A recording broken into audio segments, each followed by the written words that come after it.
Dieu, en ces temps derniers, a bien voulu augmenter l'intelligence afin de faciliter à l'humanité le discernement entre le faux Christ et le véritable Christ. Selon qu'il est écrit en 1 Jean chapitre 5, verset 20, « Il nous a donné l'intelligence pour connaître le véritable. » Fin de citation. En substance, voici résumé une portion de cette intelligence ajoutée à l'humanité pour lui permettre, en cette fin des temps de la fin, de mieux connaître, ou simplement de connaître le véritable Christ. Lorsqu'un Adam va vers une Ève et qu'il y a fécondation, c'est parce que se rencontrent un gamète mâle et un gamète femelle, sous les auspices du Créateur. Séquentiellement, pour résumer, voici comment se présentent les choses schématiques. 2 géniteurs, une génitrice femelle, féminine, et une génitrice mâle, et un géniteur mâle. Un gamète femelle, un gamète mâle. Rencontre. Dès la rencontre entre ces 2 gamètes, l'ovule va être fécondé par un spermatozoïde émergeant d'une légion de spermatozoïdes sous la vigilance du Très-Haut. Au terme de cette rencontre, de cette fécondation, va naître un embryon.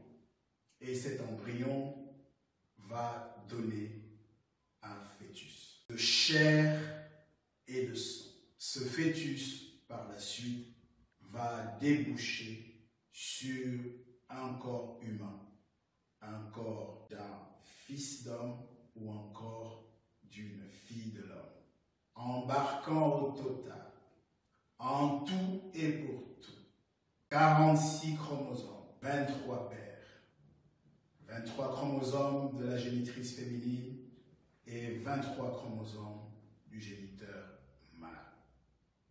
Les 22 paires de chromosomes, appelés autosomes, vont se mêler, s'entremêler, s'enchasser. Un chromosome du père ou du géniteur mâle, un chromosome de la génitrice féminine. Un chromosome du géniteur mâle, un chromosome de la génitrice féminine, et l'enchassement va continuer sur les 22 premières paires de chromosomes. La 23e et dernière paire de chromosomes s'appelle la paire de chromosomes sexuels, celle qui va conditionner le genre, le sexe.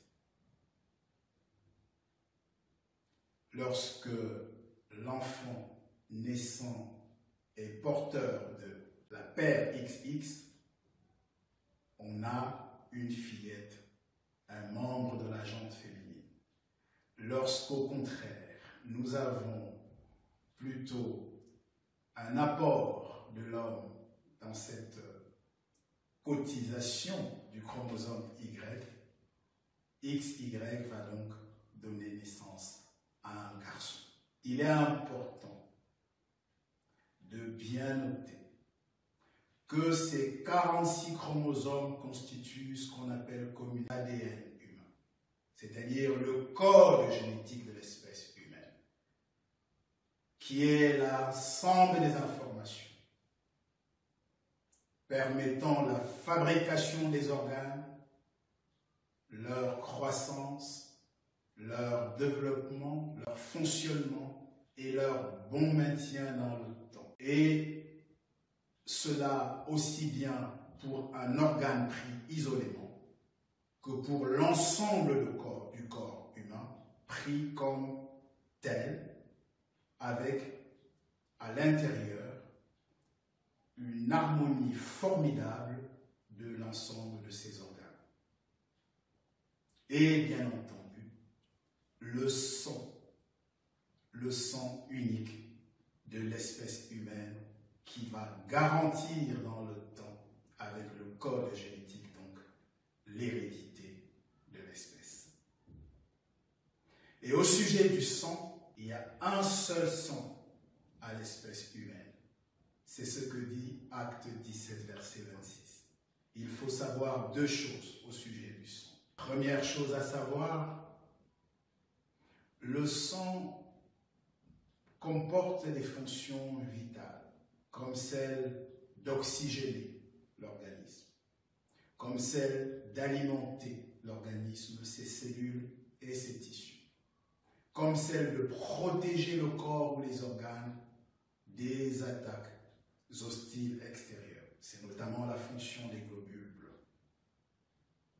La deuxième chose qu'il est bon de savoir au sujet du sang est consignée précieusement dans Lévitique chapitre 17, verset 11, et nous pouvons y lire ce qui suit.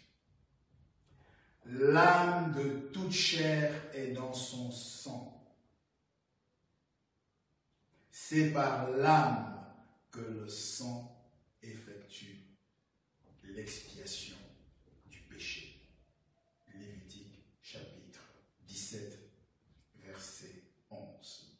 Au cas où cette connaissance, cette intelligence que Dieu a ajoutée à l'humanité pour faciliter le discernement entre le faux et le véritable Christ suscitait en vous quelque intérêt supplémentaire, quelque désir d'aller beaucoup plus loin, c'est avec plaisir que nous organiserions une masterclass dédiée à ce sujet. Il vous suffit pour cela de nous en faire la demande à travers l'un de nos nombreux contacts et canaux.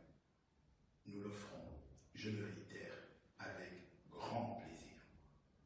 Dans l'intervalle, je vous saurai gré de bien vouloir noter que le sexe du futur bébé dépend uniquement, exclusivement du géniteur mâle. Lorsque le géniteur mâle apporte pour chromosome sexuel le chromosome X, le futur bébé devient une fillette, un membre de la jante féminine. Si au contraire, le géniteur mâle apporte plutôt le chromosome sexuel Y en cotisation, le futur bébé à naître sera un garçon, un mâle, d'où les expressions que vous trouvez dans la Bible. Fils d'homme, fils de l'homme, fille d'homme ou fille de l'homme. Vous ne trouverez jamais dans les Écritures les expressions fille de la femme ou fils de la femme. Et pour cause, seul le géniteur mâle biologique détermine la météo du genre. Dans ces conditions, c'est donc sans surprise que le véritable Christ a entamé son ministère public sur cette terre par une mise au point. La mise au point suivante. Matthieu chapitre 5, verset 17. Croyez surtout pas que je sois venu abolir la loi et les prophètes. Je suis au contraire venu accomplir la loi et les prophètes.